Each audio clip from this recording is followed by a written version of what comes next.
As I'm flipping through the channels, I certainly stop to see if Lauren's on TV, or might get a text from my mom and make sure that you watch Lauren's officiating. So I can tell you there's lots of people across this country that watch for Lauren Holtkamp, not what's going on the floor. Lauren was a leader both by example and vocally, which sometimes is hard to find. You're usually a lot of times one or the other, but she worked extremely hard. She had great knowledge of the game, high IQ of the game, and then you add that with her work ethic. She was very much respected by her teammates. Lauren is a very determined young person. She sets goals, and there will be nothing that gets in her way, and that's kind of how she's lived her life. I think she just started the officiating kind of as a whim to make a little bit of extra money as she was going to school, and all of a sudden it took off. She got into the college ranks and NBA official. What else can you say? Drury Lady Panther.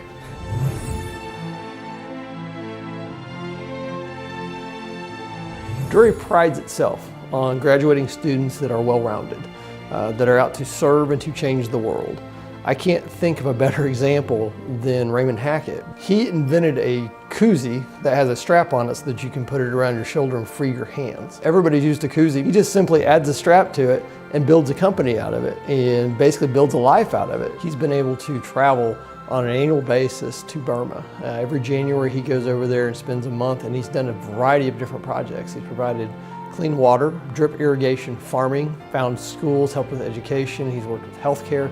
It's just such a wide range of items that he has touched to help the people of Burma. It's clear that he has seized that opportunity to really help out the people over there. The work that he's done there is just unbelievable.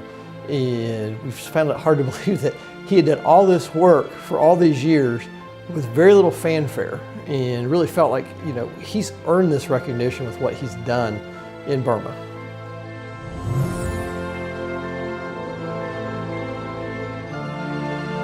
She's worked here for a long time, and I think started maybe was director of alumni director, and quickly moved into her work in development. I remember she retired a couple of years before I did. And she didn't stay retired very long. She failed retirement and was called out and continues. And I know the president here now is so thankful to have her. She has not only the knowledge of the people, the friendship with the people, the alumni. She's got a gentle, persistent touch. And that's a great quality. She can relate to people, you know, who they are, where they are, and how they best can help us. She's just had a tremendous impact on this institution over all the years that she's been here.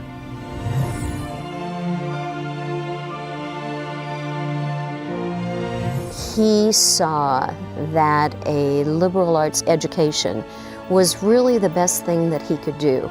He wanted to connect with people.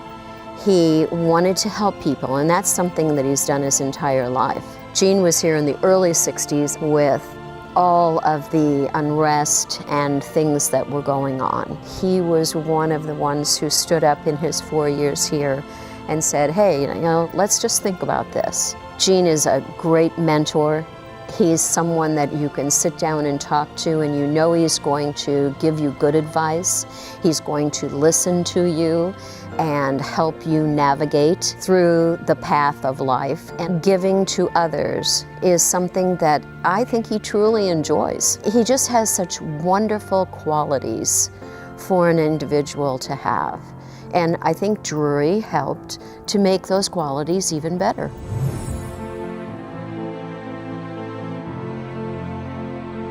I've known David for about 23, 24 years. He is just an absolutely wonderful human being. David, as you know, has been active and involved in his business, in his community, in the state, as well as in Drury. He came to serve because, in his own words, I've heard him say, Drury taught him to be a lifelong learner.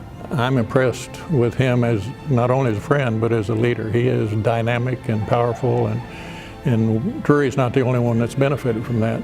You know, organization after organization, he has been in a leadership role. But the capping achievement maybe in the community was chairman of the Chamber of Commerce.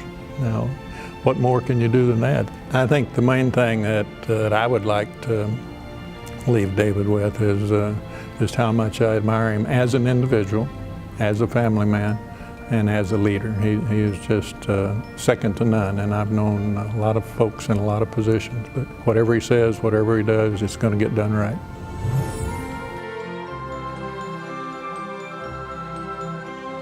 Our family motto is give him hell, and I tell you what, if anybody knows Warren, he gives them hell. He's very goal-driven. Once the goal is achieved, you know, he wants to know what's the next plan. Nothing is done in half measure. His father was Orville Davis Tyer out of Bolivar, Missouri. He was born and raised in Bolivar. You know, Warren was the first to go to college in his family, and that just began his lifetime of firsts. And he's always supported Drury. He's always believed in education. He's always said, no one can take your degree away from you. It doesn't matter what you do in life, no one can take it away. Warren believes in people. He believes in the goodness that they have, and he always wants to make sure that if he has something he's learned in life, he wants to share it. He wants to teach it. He's been a good dad, and he's a great employer. I think when he looks back, I hope he has this token of, wow, I did good. Because he has, he's done good.